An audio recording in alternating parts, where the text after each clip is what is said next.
Once again, welcome to this class of grammar. And today's topic, let's continue the topic speech. As I told you all, speech is the spoken words of the speaker to someone, and he or she conveys it to somebody regarding something. And here you can see we have already classified, we can classify speech into two different categories: direct speech and indirect speech. Direct speech is the spoken words of the speaker, elaborately and directly to someone.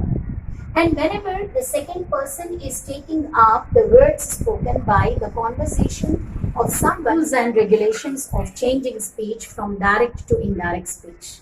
Okay? The first one is you need to recognize and understand the tense and tense forms of a sentence. As you all know that each tense has got some four divisions or four forms. Okay, present tense, past tense, and future tense. There are three different kinds of tenses, and each tense has got its own form, and each one has got four forms. So there are totally 12 forms of tenses. But when you study the sentences under speech, you need to know what tense form the sentence is being there, or it's being given on the blackboard, or you check in your textbook. Suppose to take the first farmer's words. Why are your men taking away the entire crop? It's a question. Okay, how many kinds of sentences do we have in English? Assertive, interrogative, imperative, and exclamatory. Assertive, interrogative, imperative, and exclamatory. There are four different kinds of sentences. So when you study different kinds of sentences which are given there, you must be able to know in which tense form the sentences are being given.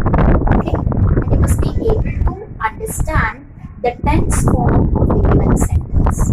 That's the first stage. Secondly, you must be able to find out how the sentence is being structured. How the sentence is being structured. Like whether it is present tense, past tense, present perfect, present continuous, present perfect continuous, etc. etc. You must be able to identify the tense. Then auxiliaries you need to observe. Whether the auxiliaries are given in future tense, present tense, past tense. Accordingly, you have to make changes in sentences. Understand? And here you have to focus at the tense and the tense forms. And also, you must be able to identify, what are the reporting verbs are used in the sentences. So, depending upon the type of sentence, we have to use the respective reporting verbs also. Suppose today reporting verb is requested, asked, told, suggested. Then what else? Suggested, I told you. Requested, commanded, ordered, demanded. So these are all the different kinds of reporting verbs. So first of all, you have to identify the tense or tense form. Secondly, you have to concentrate on auxiliary verbs. And later, you must be able to identify the reporting verbs used in direct speech and how it can be changed into indirect speech. When we are changing the direct speech into indirect speech, we need to follow certain rules and regulations of conversion. Unless you know these conversion rules, you may not be able to change the speech right from direct to indirect. When we are changing the direct speech into indirect speech, always remember all the quotations must be cancelled when we are changing to indirect speech. The respective reporting verbs must be used. And we also need to change the personal pronouns. Suppose to take she is my cousin, Aparna said.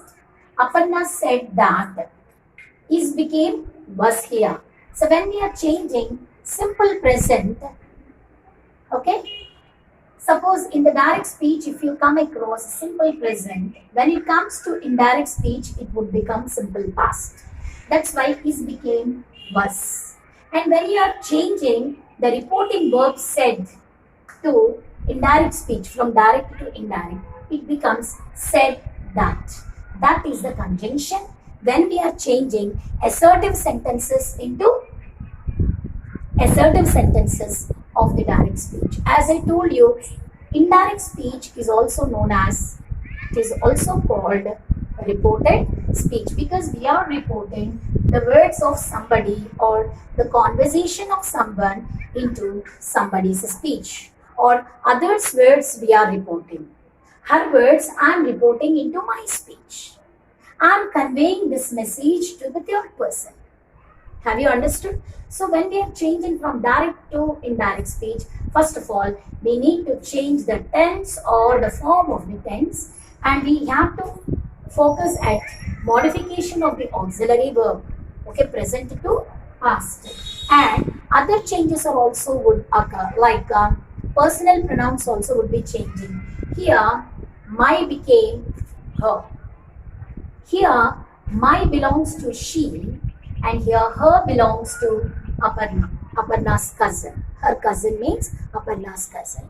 Here you need to focus at three things. One is sentences. What kind of sentence is given? What is the tense form? And what kind of auxiliaries are used? How they can be changed from direct to indirect speech depending upon the tense or the tense form.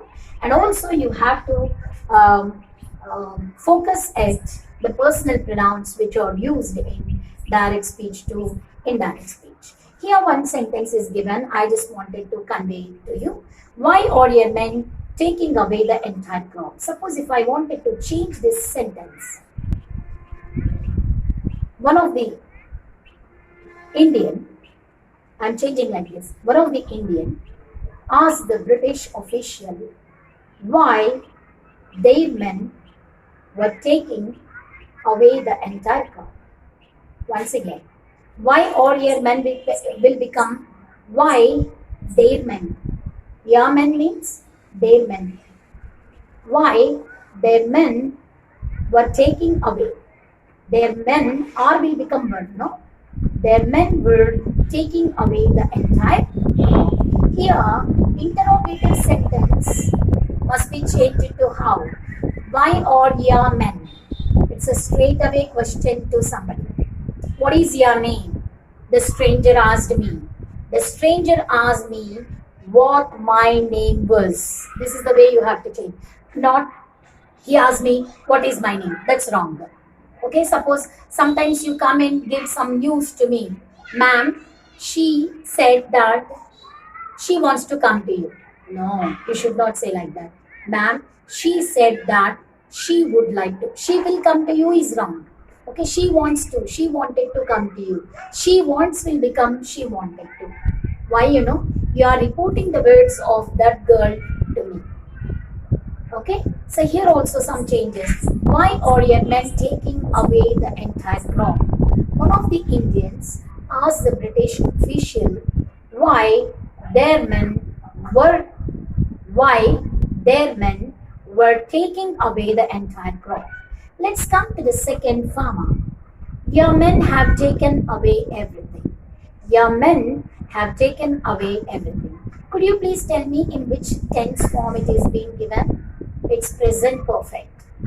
Why your men? Your men have taken. Suppose if it is simple past, your men took away. That is simple past. Your men had taken away. Past perfect. Your men have taken away. Present perfect. You must be able to understand. Unless you have the good knowledge of tenses, you cannot understand what kind of modifications or conversions could be done to direct speech to indirect. Especially we had a great problem whenever we are changing the direct speech to indirect speech, unless you know sentences, types of sentences and kinds of or the different forms of the tense forms. Okay, different forms of the tense, you will have a great problem. So it's my earnest request to everybody, please focus and learn again. It's a continuous process of learning tenses. Okay, each day at least 2 to 3 sentences you have to write in different tenses. She is my cousin. I am going to school. I am going to school is present continuous tense. She was going to school when I met her. She was going to school when I met her. My sister is going to school at this point. Now going. That is present continuous tense. It's my earnest request to everybody, every single child of grade 8. You need to focus and practice tenses and tense form. If you have any problem, personally, you have my number. You can call me and find out. Okay. Let us come to second example. Your men have taken away everything. Okay. The Indian patriot conveyed, okay, to the Britisher that their men, your men will become their men had taken away. Present perfect will become past perfect. Have taken will become had taken away everything. So this kind of changes you need to bring to your sentences when you are changing them from direct to indirect speech. Once again, I would like to make you understand that direct speech is always consisting inverted commas, whereas when it comes to indirect speech, all the inverted commas can be cancelled, no punctuations can be carried out to the next level or to the indirect speech. Okay, here necessary steps you need to be followed. Okay, reporting verb said became here said that. Okay, here the auxiliary verb is became was, means simple present will become simple past. Present continuous tense will become past continuous here. Present perfect will become past perfect. Okay, past perfect, wherever we use had, it should be changed to must. Had to will become must then. Okay, so the model auxiliary or the model you need to use, that is must. Okay, had to always must be converted to must. Okay, in-depth learning will happen in the next video. Until then, goodbye. I hope you all understand today's lesson and it would be continued. One more grammar lesson on speech.